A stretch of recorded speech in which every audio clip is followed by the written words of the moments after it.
following are actual t-shirt slogans pitched to the Splunk t-shirt company. No tech workers were harmed in the making of this video.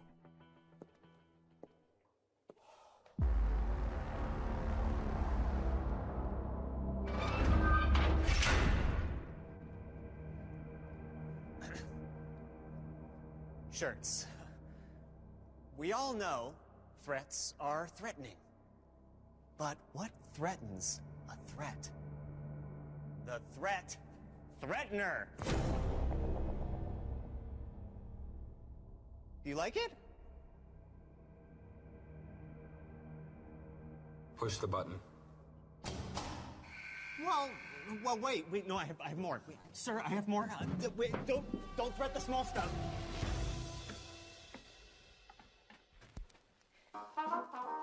May AI have this dance?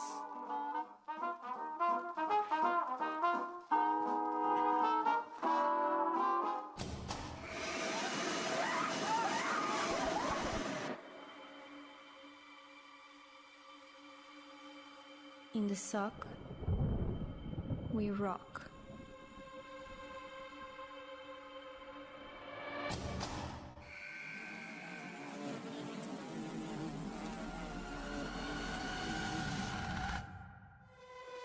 Go ahead, make my AI. What the spud is going on here?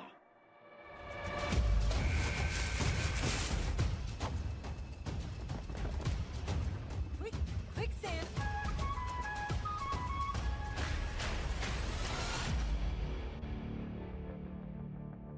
I can explain. So do it. No. That's the line. AI can EXSPL lane. Yeah? Should we? Boss? I love it. It's genius. Live from New York. Boston. It's go time. Ready, set, go like 1, 2, 3. Coming in hot, I get runty. Then I say quiet, I got that thing. Better turn up the heat, gotta raise my feet like. And you know I'm the realest. Never seen it done, so you put it on your wish list. Go ahead, dance big, get the gist. Better do your thing, cause you can't resist. Here we go.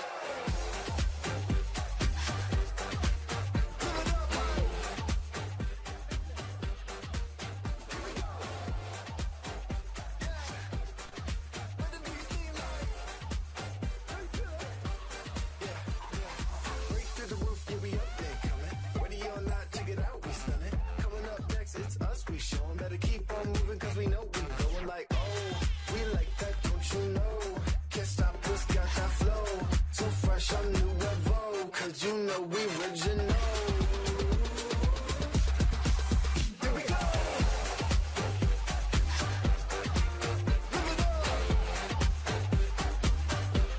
Here we go. That's right.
Welcome to conf25. Please welcome Splunk Senior Vice President and General Manager, Kamal Happy.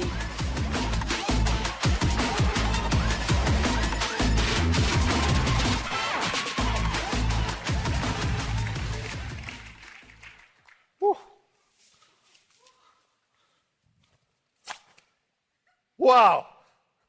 Wow. That's crazy. That's crazy. You know, I'm almost tempted to say, pinch me, because that's a dream. It feels like a dream. That's a dream I've been having for nearly 20 years. You know, I used to work at Microsoft for about 2 decades.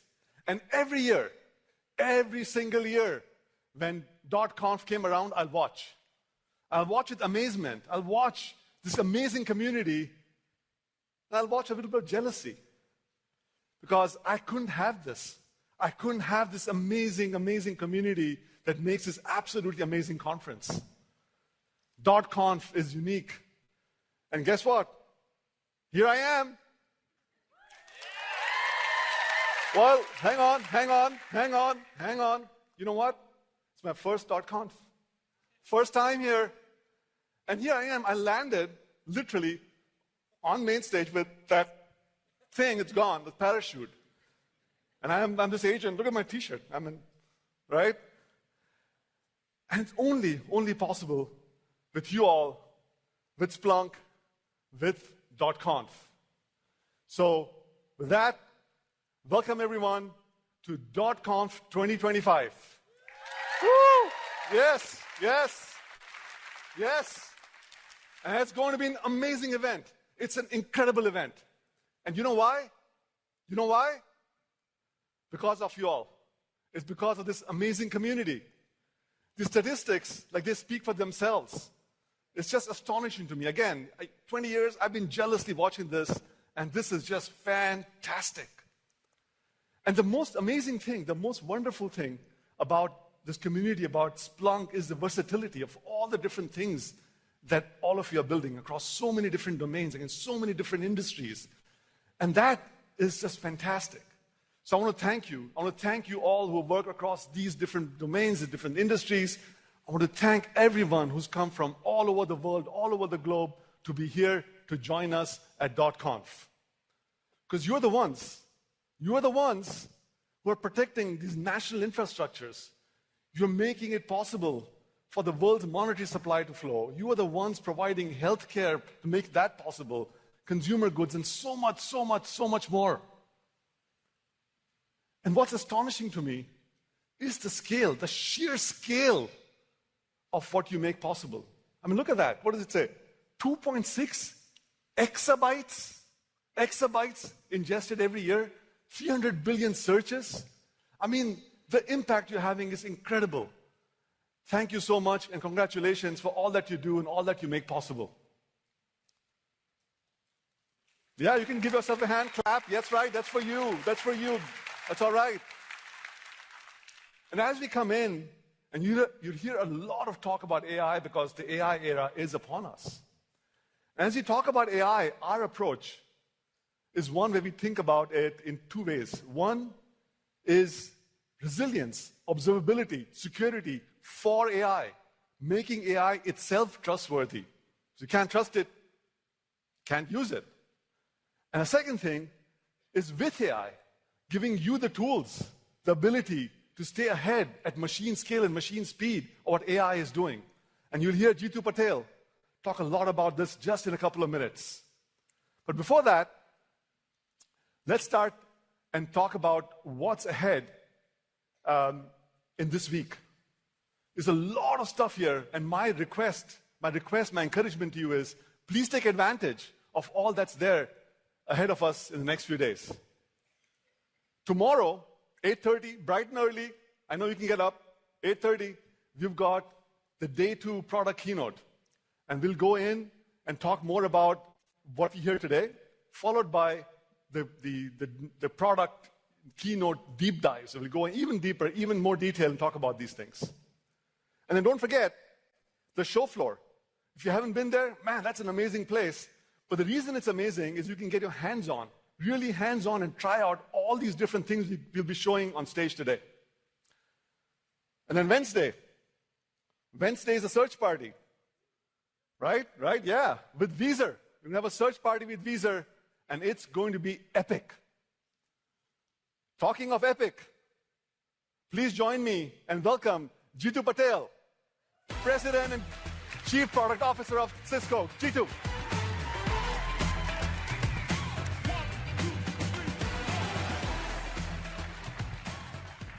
How's everyone doing? That's great. This is my second .conf. Last year when I came here, the thing that blew my mind was just the energy and the power of this community. And I've always felt like, good companies make great products, but movements happen because of communities like this. So thank you again for being here, and thank you for being the supporters for Splunk that you are. So, the commitment we had made last year to you folks, if you remember, was we had said, one of the asks from everyone was, Cisco, please don't screw up Splunk.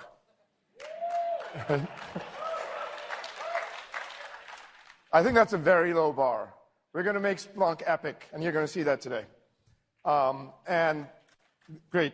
And what I thought we'd do is invest and nurture this community, because what we want to do is we want to make sure that we have innovations for the next era that even blow your minds. So I'm going to spend time today in the next 30 minutes or so in walking you through some of the most amazing work that this team has been up to. And so thank you again for this community. We think you're the superpower and the secret sauce for us. Let's start by first taking a step back on what's happening in the market, and then I want to go into the details on what we are actually doing in the product innovation side. But we are actually in a very special time living in tech, where we are in the next era of AI. And what I mean by the next era of AI is the first era was this kind of notion of chatbots which intelligently answered our questions. About 3 years ago when ChatGPT came about, there was this magical moment that took everyone by storm, right? And it was great for humans being able to talk to AI. It was great for individual productivity. We're now squarely moving into the second era of AI, which essentially is agents being able to conduct jobs and tasks for us almost fully autonomously, right? And this is going to be much more about automation of workflows rather than just individual productivity. Now, what this is going to do is when you start seeing this capacity of agents augmented to the human workforce of 8 billion people, the throughput capacity is going to feel as though we have 80 billion people. And there's going to be this exponential compounding of throughput capacity per capita that you're going to see over the course of the next few years. And it's a pretty, these kind of shifts in the platform only happen once every 10 to 15 years, but I think this particular one is one that I don't think we'll have seen in our lifetimes. And so all of this is going to have massive implications on technology architectures that we're going to have, that we deal with on a day-to-day basis in this audience. And what we should be thinking about is what are the constraints that might hold us back on AI? And there's going to be 3 kind of impediments that I believe are going to hold us back on AI that we should probably think about and then go into the details on what we might be able to do as a community together. So the first one is this notion of an infrastructure constraint. We physically don't have enough power, compute, and bandwidth to satiate the demands of what AI is going to ask for over the course of the next few years. So that's the first constraint. The second is that there's going to be a trust deficit. Like Kamal said, if you don't trust these systems, it's very hard to use them. And then the third is a data gap.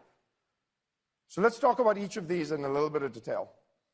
So when you start thinking about the infrastructure constraint, what we're talking about over here is, like I said, power, compute, and networking being the 3 things which are constrained. You're starting to see epic proportions of data center build-outs all throughout the world. But what you're starting to see happen is the pattern of inferencing is changing quite dramatically as you move into this agentic era. So when you were in this chatbot era, you would have this spiky kind of inferencing burst that would be required. You ask a question, there'd be a spike, and you'd get an answer back, right? Now what you're starting to see is these agents are working 7 by 24, and as they're working 7 by 24, you're seeing a much more sustained, persistent demand. as these automations start to occur. And so you're going to see a very different pattern of infrastructure demand that you'll have in the future compared to what you've had in the past. Now, this is going to get even further compounded as this duration of autonomous execution gets longer. And what I mean by that is today, if you think about an agent, probably the one that we're all most familiar with is deep research. Right? How many of you have used deep research from OpenAI? Yeah? Many have.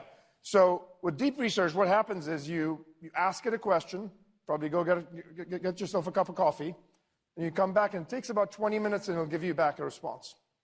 Right? So the duration of autonomous execution is about 20 minutes. Now imagine as that duration kind of extends to 2 hours, and 2 days, and 2 weeks, and 2 quarters. The value accretion you're going to see as the duration of autonomous execution goes up is going to be pretty material to society. So we have to make sure that we're actually providing the right level of infrastructure to not hold AI back. So that's the first kind of impediment for AI that we have to keep in mind. The second is this notion of a trust deficit. And a trust deficit, the way I think about it is if you can't see something up and down the stack, you're not going to be able to trust it. You have to have visibility to be able to trust the system. So that's the first thing that you have to keep in mind, is everything from silicon to agent, can you actually provide end-to-end visibility? That's number one, as part of the trust deficit.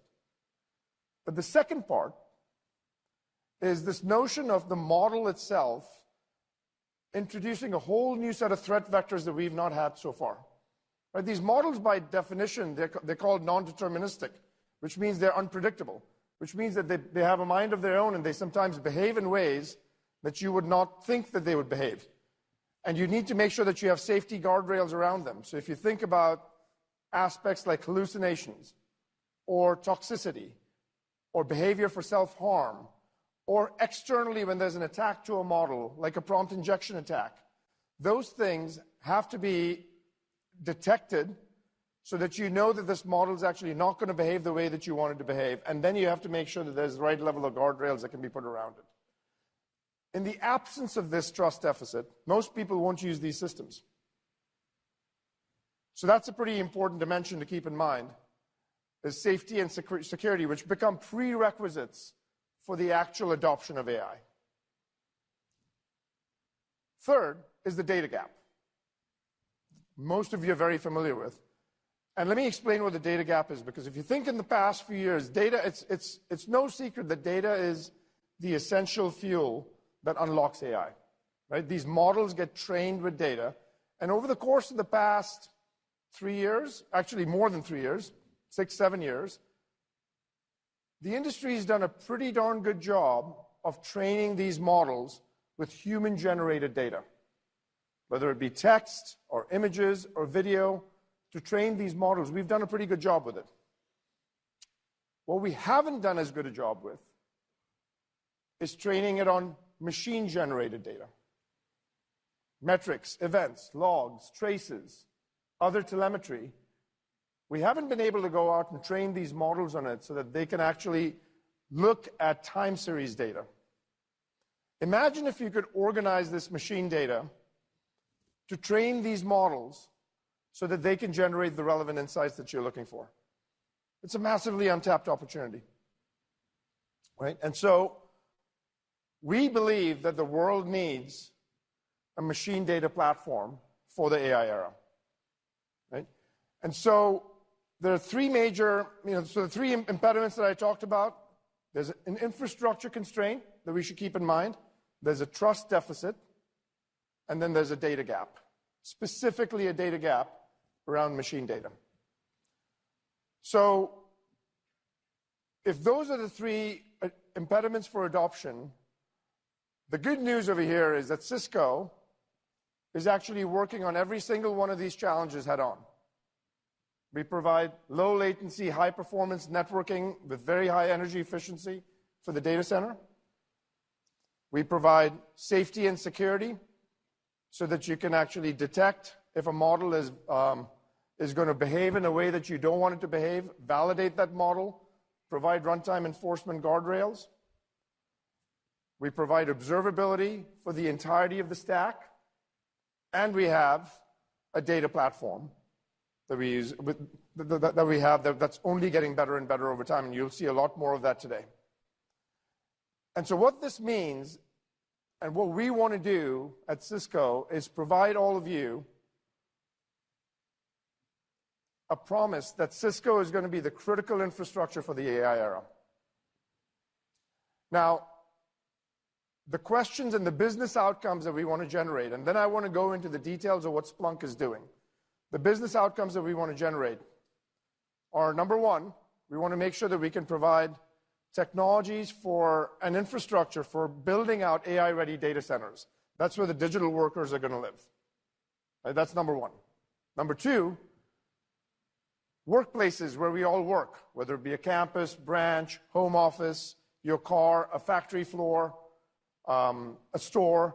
We want to make sure that those workplaces get future-proof for AI, especially as you start having IoT devices and robotics start getting in over there as well. Your infrastructure has to be able to accommodate the new additions. And number three is all of that infrastructure has to be resilient. And Splunk, by the way, is critical to all of these outcomes, especially digital resilience. And so what I want to do over the course of the next few minutes is talk about specifically what we're doing to make sure that every organization is as resilient as they can possibly be with the use of AI, with the use of data, with the ability to make sure that you can correlate the data. Because this challenge of digital resilience is actually a data problem. And it's a very complex problem to solve. And let me actually just spend a moment or two on why it's such a hard problem to solve. Whenever there's an outage that we all experience, the first few hours of that outage tends to be around investigating why that outage occurred and then detecting the outage. Right? That's typically where we spend most of our time. And then once you've actually determined what the outage is, you spend the remainder of the time then on the response and remediation side.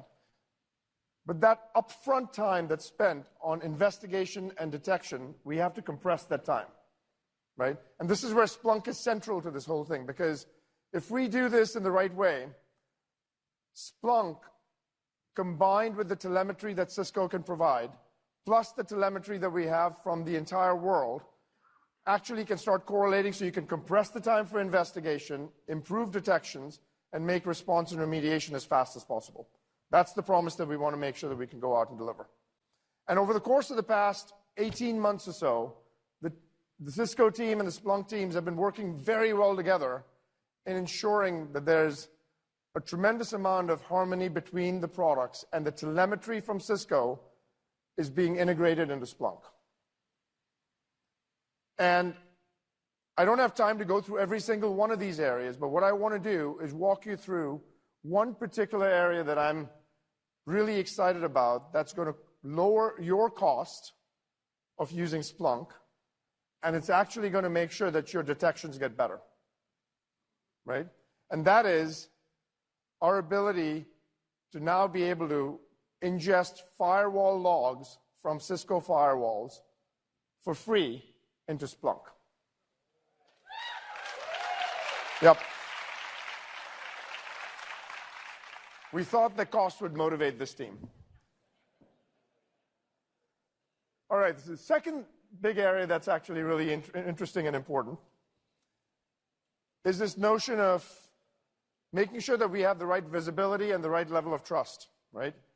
And so if we think about the entire stack, we want to make sure that we have observability, not just for the entire stack, but observability for AI, for the entire stack, from silicon all the way to the agent.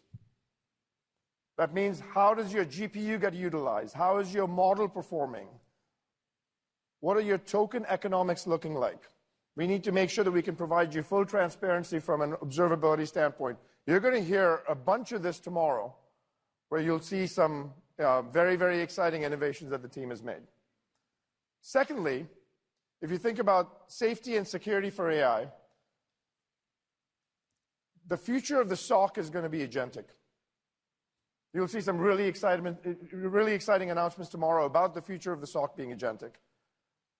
But what we've also got is the ability to now secure AI itself. So when you have a model, or when you have a whole slew of models that you're using within your organization, how do you make sure that you can have a consistent substrate of security that goes across all the models so that regardless of which model you use, you can have some degree of predictability in the behavior? That requires that you have the right level of visibility. That requires that you have the right level of validation of the model, and then can apply runtime enforcement guardrails. And we do that with AI Defense, which is now fully integrated into Splunk. So you're starting to see a fair amount of kind of innovation that's happened over the course of the past 12 months. But frankly, even all of this is just the tip of the iceberg, because the opportunity is so much larger as we start thinking about the data that can be used to more effectively get correlated so you can harness the full potential of AI. But that requires that we completely unlock the value of machine data to harness the potential of AI. And that's what I want to spend some time talking about next. And so, if you think about unlocking the value of machine data, Splunk has always been a leader in unlocking the value of machine data. This isn't a new thing. This is something that we've been doing for 20 years. But now what we want to do is we want to specifically do that for AI, right? And so let me give you an example based on a concept that you folks have all heard about, which is, everyone's heard about the butterfly effect, right?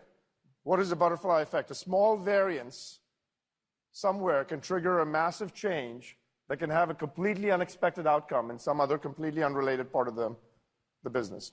And this is true more now in infrastructure management than anywhere else in the world. It's true more now in detecting breaches than anywhere else in the world, this notion of a butterfly effect. So imagine this.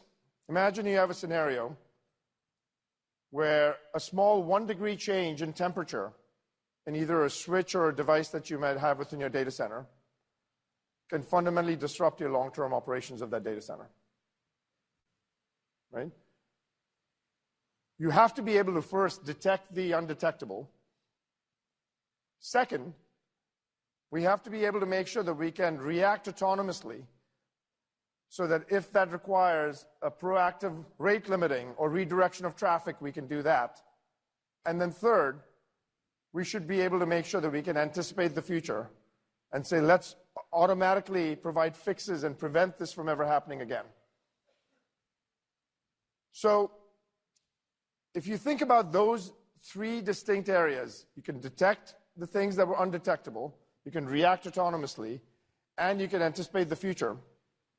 One of the things that you'll find is achieving this with ML, with machine learning, is typically pretty difficult. Why is that? Well, because you might not have enough data scientists within your organization. You might not have enough domain experts that you need to have to go out and program the models in the right way. Your data might be spread across multiple different silos. You have poor data quality and not enough context of that data that's being provided to everyone. It's too time-consuming, and it's too expensive to build. These are all real challenges that we're all facing as IT practitioners within our organizations, right? And so we've been thinking about this long and hard at Cisco and at Splunk, saying, how do we solve this problem? And what do we do to really make sure that we leapfrog the possibilities that have up until now been there in the solution space? And so I'm delighted to announce a completely revolutionary new architecture called the Cisco Data Fabric that is essentially going to be able to harness the value of machine data with AI. Right? It's a completely brand new concept. And let me walk you through what the 3 things are that this revolutionary architecture does. Number 1, it actually operates machine data at ludicrous scale. And by the way, we've always done things at very high scale. But I think it's not been efficient every single time on doing some of these things. So let's talk about that. Number 2, we want to make sure that we can unlock your proprietary data for your AI. Because unlike in human-generated data, we had enough kind of publicly available data in the public internet that you could train the models with. With machine data, it's typically pretty proprietary, right? And so you want to make sure that you can actually use that data to glean insights. And thirdly, we want to make sure that we can unify the experiences for the humans and agents. So how is this going to work? Let's go into each one of these things in a little bit more detail. So let's talk about operating machine data at ludicrous scale. Historically, what Splunk has always done is Splunk has always required that you take all of the data that you have and we have to ingest it into Splunk. Right? Now, there's a couple things over here that people don't like about it. One of them is it can actually be costly to ingest all the data into Splunk. So last year, what we talked about was this kind of new concept, which is rather than having to have all the data be brought to Splunk, what if we took Splunk and we brought it to the data? Right? And this whole notion of federation is what we launched last year, which means that I can have a federated store. You can keep your data wherever the data is, and I'll actually bring my search and analytics to your data. And that's what we actually talked about last year. That included a very big announcement we had last year, which was around this notion of Amazon S3 stores now being able to get federated, so you can keep that data there, and we can make sure that we can actually have search and analytics applied to data that's sitting in Amazon S3. So what we wanted to do this time around is we wanted to say, let's go out and try to expand the breadth of the federation. Because yes, Amazon S3 is a great kind of data store to go out and have, but we need to have many, many more data stores that we can incorporate for this federation. So I'm delighted to announce a partnership that we now have with Snowflake, where Snowflake will become one of those federated data stores that you can search for business relevant data. Yep. And the beauty is the alpha of that is going to be available in February. So essentially what you'll be able to do is you can query the business data of Snowflake right from within your Splunk interface, and then you can enrich that data with Splunk data. So it's actually combining multiple different data sets to give you insights that you would never be able to go out and find before. Now here's what this means. It means that you're starting to bring all of your data together without having to move it all into one giant repository. We now have the Splunk data, you now have the Amazon S3 data, you now also have the Snowflake business data. And the beauty is we're going to continue to keep expanding this. So you will also have Azure data that'll be available within the same time frame for this entire kind of federation kind of approach that we're taking. And we will have Cisco telemetry that'll also be made available. So when you start to think about this, you now start to have search and analytics that can be applied to massive, massive volumes of data across massive different data stores that might each serve a different purpose, that you can start correlating and gleaning insights that were never possible to glean before, right? And so that's on the federation side. That's on making sure that we can operate data at ludicrous scale. But the second area that I want to talk about is unlocking your proprietary data for AI. How do we do that? Right? Because the reality is your data is your moat. And why is that the case? Because your data is something that only you have. Your competitors can't really replicate that data, and that becomes your strategic differentiator. Now, the problem that we have in this industry right now is while your data is your moat, most people's impediment is, can I actually use my data effectively? Can I make sure that I can create a level of synergy with the data, and can I prepare that data so that I can actually get the most value from that data?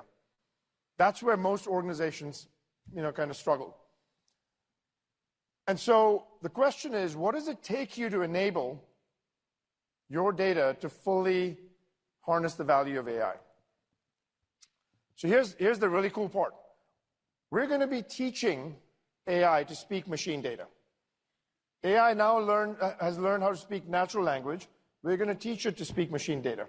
Let me give you an example of what I mean by this.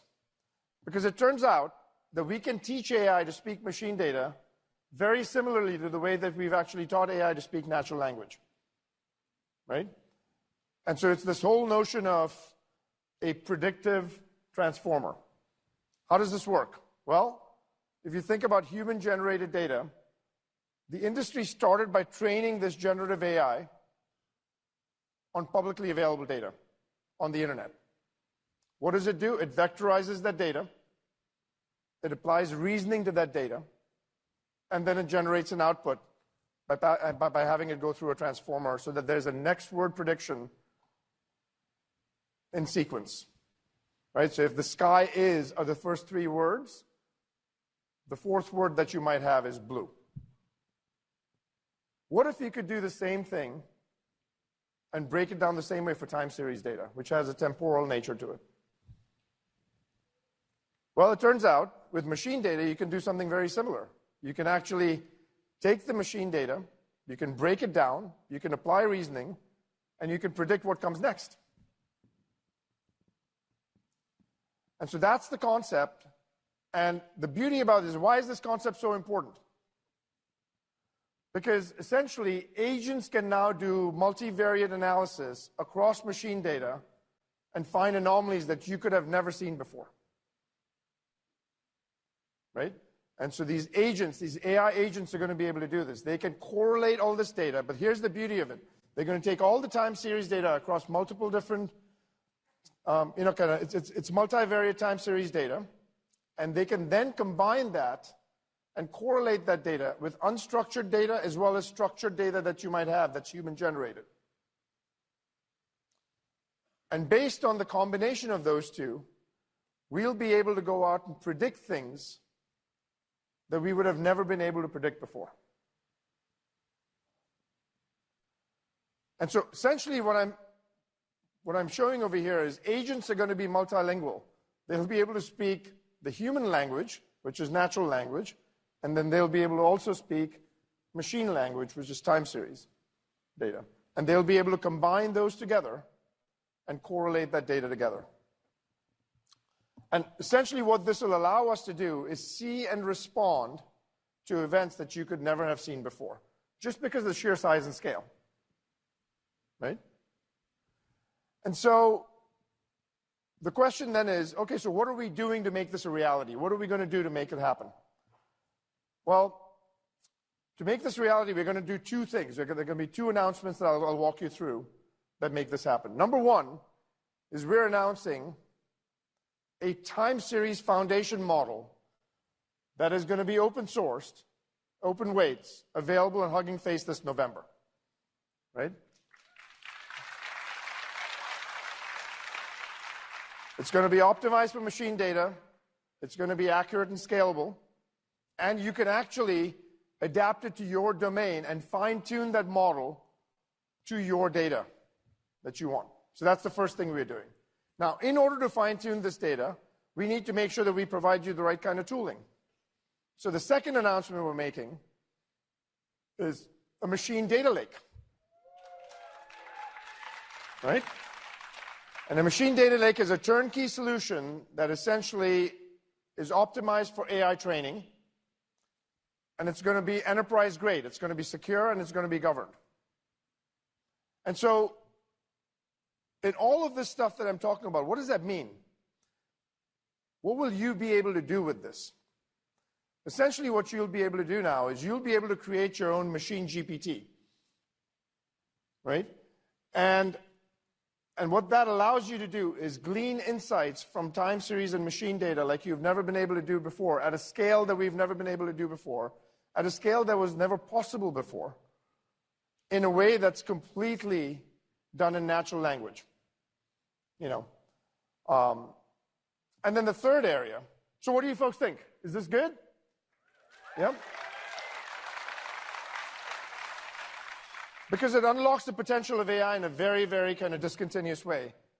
But the third area then is this notion of bringing humans and agents together and unifying the experiences for IT operations for humans and agents together. And so let's talk about that.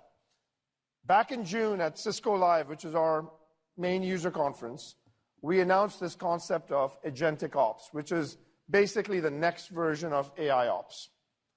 And what agentic ops is a cross-domain, multiple data sets from multiple different domains. You'll be able to correlate that data for use cases like troubleshooting.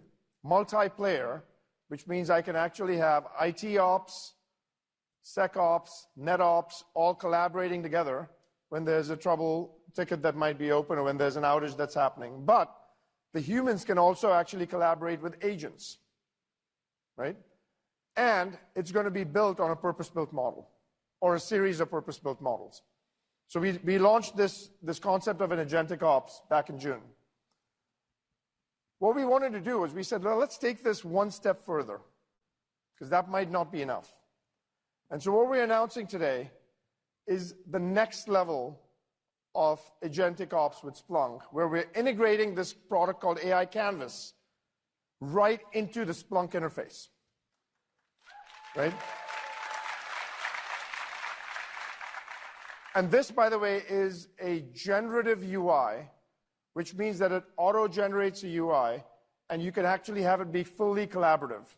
And rather than me just talk about this, what I thought we'd do is, why not just show a live demo to everyone? And so we thought we'd bring up Kirsty Payne, who is our field CTO, and give her a big warm welcome.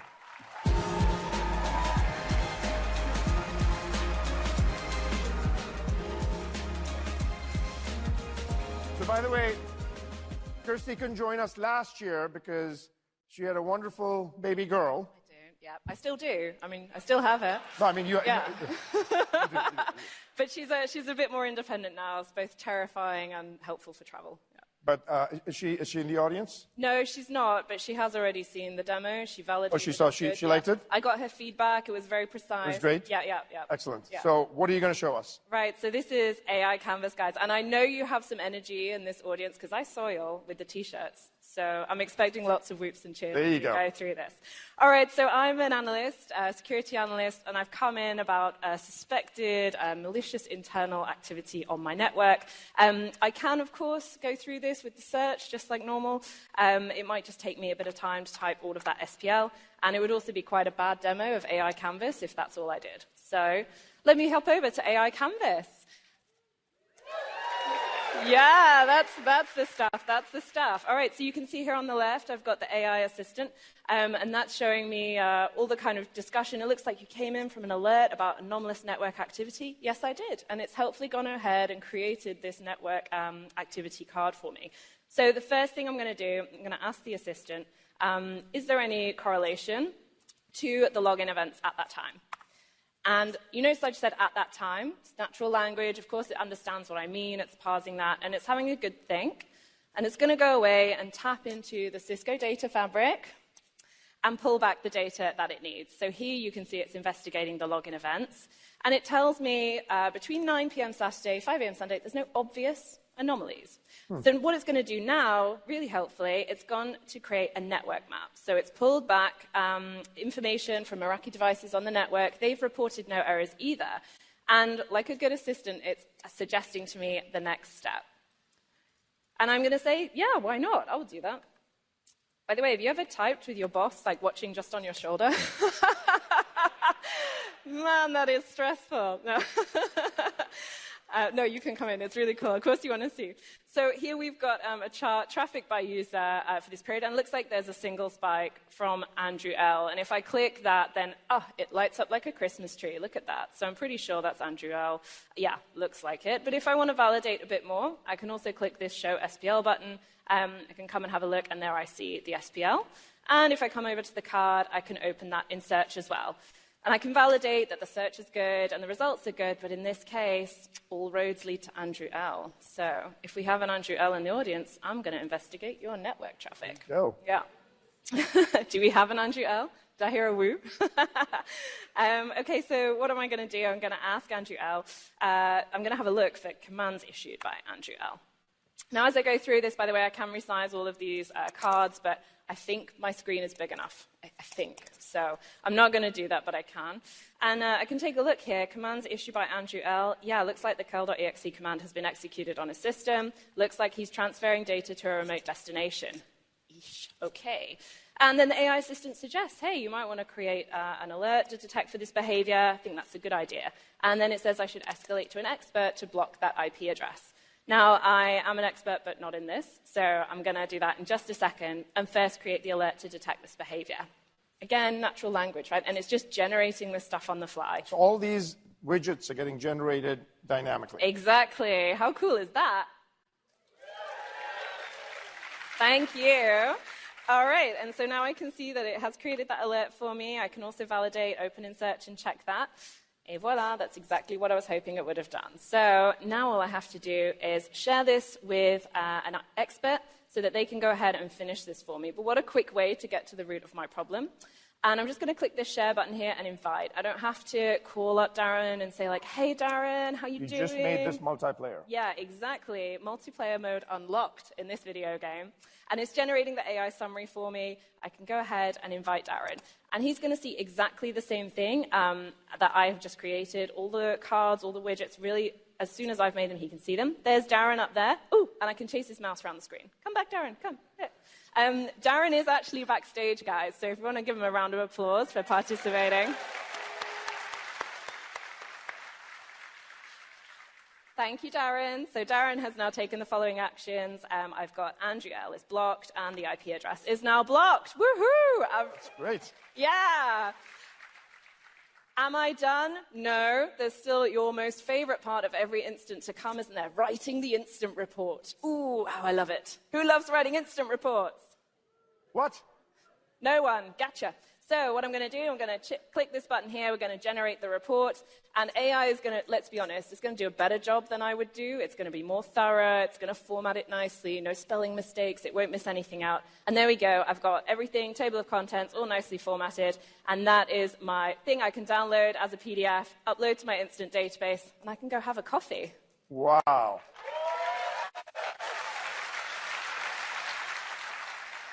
So hang on, I have a request. I have a request of the audience. Kirsty's daughter's name. Is it okay for me to share? Yeah. Charlotte. So what we thought we'd do is Charlotte's 1 year old right now, but when Charlotte gets to be 18, wouldn't it be cool if she saw her mom was such a rock star because the audience was just going nuts at how great the demo was? Can we create a video 18 years out? Letting Charlotte know how cool her mother is.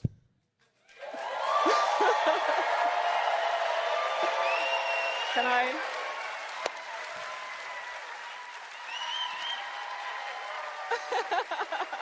Thank you. Thanks, G2. See you guys. What'd you think? Was that a cool demo or what? Yeah? So basically, at this point, the way that troubleshooting and infrastructure management used to be, it's never going to be like that ever again. We've completely reimagined it, right? And so what have we walked through so far? 3 things. We've talked about federation, where we can actually make sure that you can manage your data at ludicrous scale and federate to every repository, so you don't have to bring the data to Splunk. We can bring Splunk to the data for search and analytics. We've talked about building your own machine GPT, by having a time series model, by having a machine data lake. And we can manage all of this stuff and the troubleshooting that goes along with it, fully integrated in Splunk with agentic ops with AI Canvas, right? But if that's too much to remember, if there's one thing that you should take away, it is that Splunk is the machine data fabric for the AI era. Yeah. And so, look, I've been in this business a long time, for about 30, 33 years or so, and every once in a while you meet teams that just have a sparkle in their eyes and they really are hungry to go out and make a difference in the world, and I think Splunk is one of those teams. And I'm so honored to be a small part of that team and work with them. I think Kamal is a fantastic leader that's just joined us, and we're going to do our best days are, way yet to come because there's the amount of innovation that is in the pipeline. We're just getting warmed up. And the most important part of all of this stuff is all of these technologies, we want to make sure that we can supercharge them with all of you. And so the question I have for you is, I can't wait to see what you will build with your machine data to go out and solve problems that we haven't even imagined. And that's the beauty of being a platform. And so thank you again for your time and attention. Thank you for the commitment that you've made to Splunk. We can't wait to see what you're going to build next. And with that, I want to kind of leave you with this one last piece, which is it's great as a tech company to build software. And that's a fantastic thing to do. And we'll keep doing that. And we're never going to get tired of doing that. But what actually makes the magic happen is the community and the customers. And what better way to end the day than to honor our customers and all of you by making sure that we actually have awards that are going to be given out next. So I'm going to invite Mimi and Lavanya to come up and talk about the awards next. Thank you again for all your commitment. We love you all.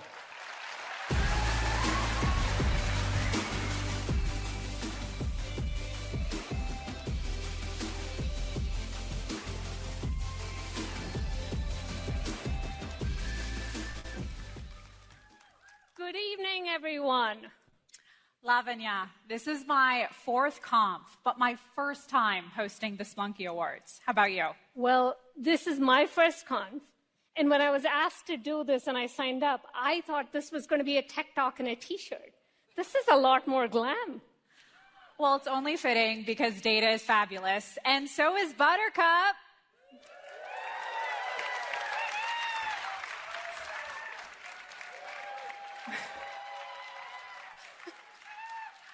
We heard G2 and Kamal talk about our amazing community.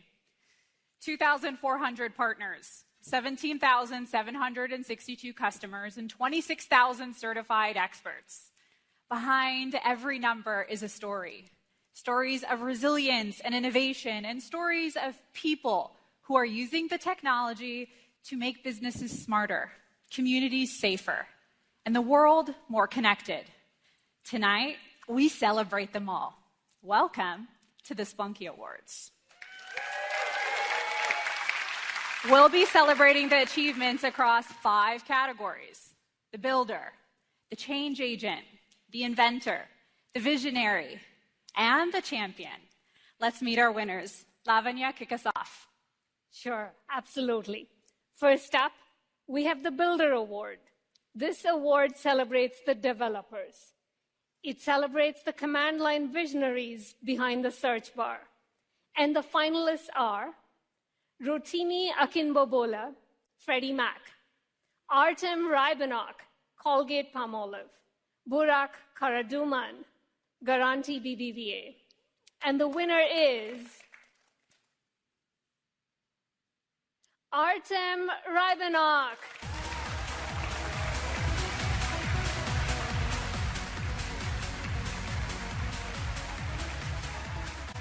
Artem and the team absolutely crushed it. They transformed SOAR into a dynamic engine for IT infra automation. Multi-step processes are now just handled in seconds. The result is supercharged innovation and fantastic response times, a game changer for automation. Huge congrats to Artem.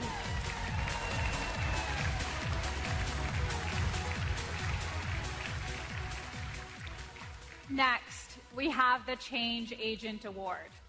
This award celebrates those who power for purpose and translate data into humanity's most powerful force for positive change. The finalists are Stephen Earhart, MasterCard, Sharon Finney, Children's National Hospital, Dr. Ole Polenieko with Nova Digital. And the winner is almost there. Sharon Finney. Although Sharon can't be with us today, we're honored to have Ryan Brown to accept this award on her behalf. Sharon tackled cybersecurity threats, operational visibility, and HIPAA compliance. The results: Security incidents cut by over 60%. Compliance reporting cut by hundreds of hours, allowing the business to focus on what they do best, saving the lives of our children. Please make some noise for Sharon.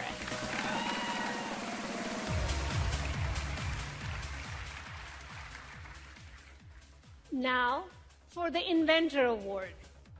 This award honors the dreamers who said, "What if?" and turned bold ideas into new use cases. Our finalists are Annie Howard, PNC Bank, Joshua Kleensang, UniFirst, Robert Lynch, Murex, and the winner is Robert Lynch.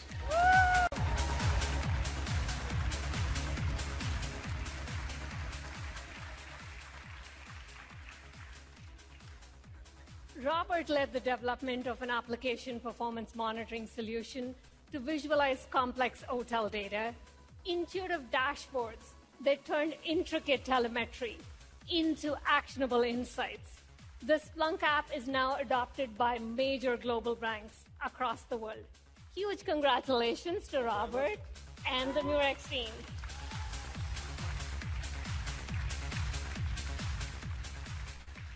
The Visionary Award. This award honors the leaders who fight for every second of uptime and emerge as the quiet heroes behind digital resilience. The finalists are Devin Slick, Goldman Sachs, Shayna Newman, Humana, Jack Schultz, NextEra Energy, and the winner is Devin Slick.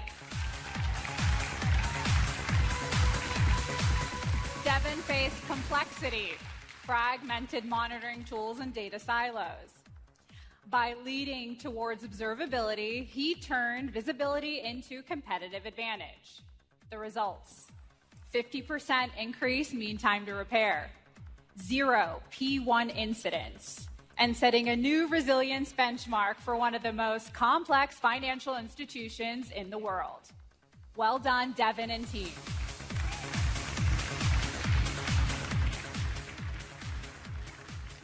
And last but certainly not least, we have the Champion Award. This celebrates the leaders who've inspired teams and boardrooms.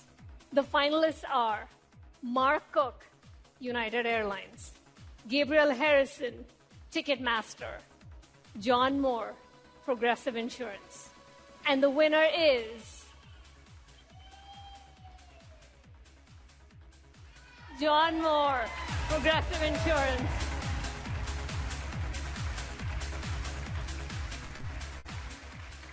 Under John's leadership, Progressive broke down their data silos and gained a complete 360 view of their IT landscape.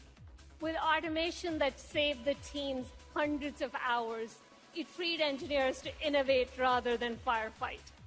They resolved so many of customer issues before they actually impacted the customers, boosting customer satisfaction and retention. Congratulations, John.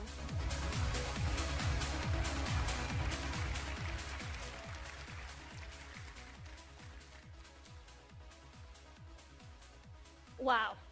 Let's take a moment to celebrate all of our customer award recipients once again today.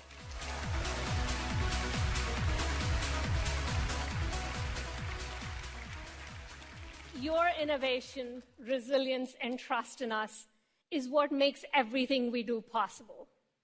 You show the world what can happen when data meets action. And of course, none of this can happen alone. Behind so many of the stories that you just heard are our incredible partners. They are in the field with us every day, innovating, unlocking opportunities, and making sure that our joint customers succeed.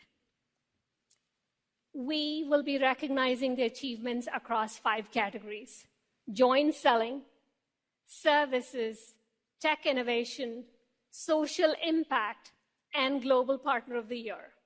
Let's dive right in. The first award, Joint Selling Partner of the Year.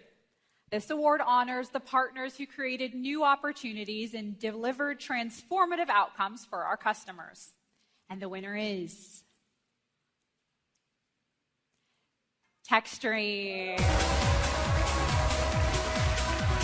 Matt Clemens is here to receive the award. With 277 Splunk certifications and a 98% renewal rate, TechStream is showing the next generation of cyber heroes what resilience means for their customers. Driven by purpose and perseverance, they empower clients to make security a verb, embedding it into every action, every decision, and every outcome.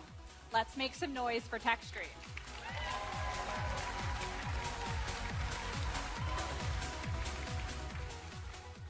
Next up, we have Services Partner of the Year award.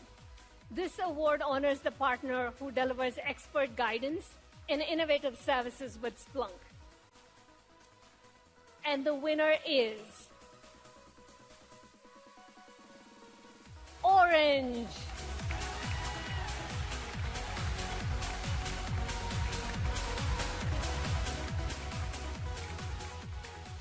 Marcus Steele and Patrick Pax are receiving the award for Orange. Congratulations.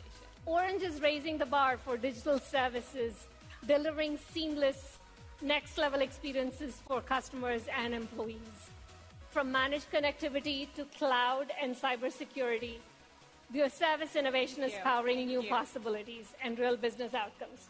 Congratulations, Orange. Moving on to Tech Innovation Partner of the Year. This award honors the partner who builds repeatable solutions with Splunk to disrupt markets and transform our industries. And the winner is Evolutio! Laura Veeder is here to receive the award.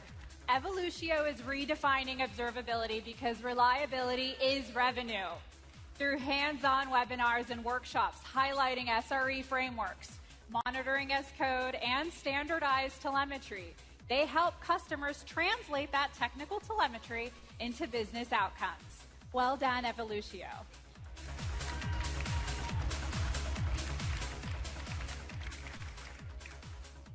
Now, for the Social Impact Partner of the Year. This award honors the partner who uses Splunk to drive meaningful social, ethical, and environmental change, proving that technology can power a better world. And the winner is Bits.io.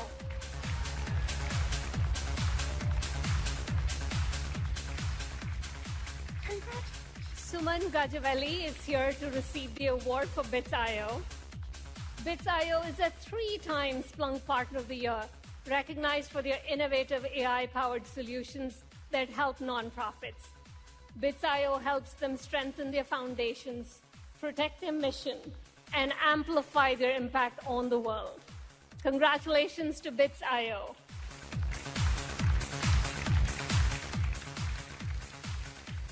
And our final award, Global Partner of the Year.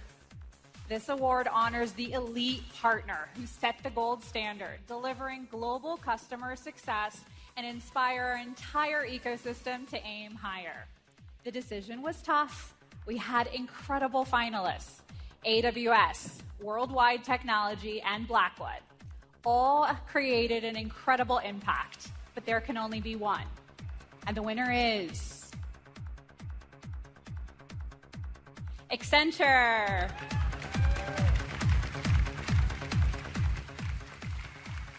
We have Mike here to accept the award. This year, Accenture helped more than 75 organizations, from next-gen cloud journeys to AI-driven operational models. Accenture helps customers achieve new levels of agility, efficiency, and growth.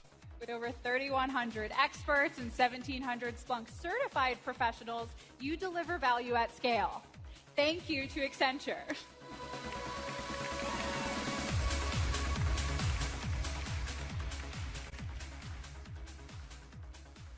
Let's give one more round of applause to all of our customer and partner award recipients.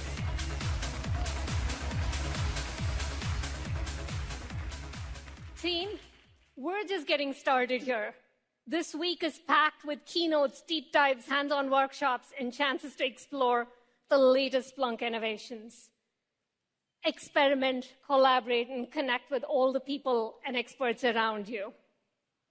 Absolutely. And as you're leaving, please make sure to stop by Bots. This is a fan.com favorite where we take simulated real-world incidents and a little bit of healthy competition. Please support our practitioners and stop by. And thank you so much for staying for the award ceremony. We'll see you soon. Thank you.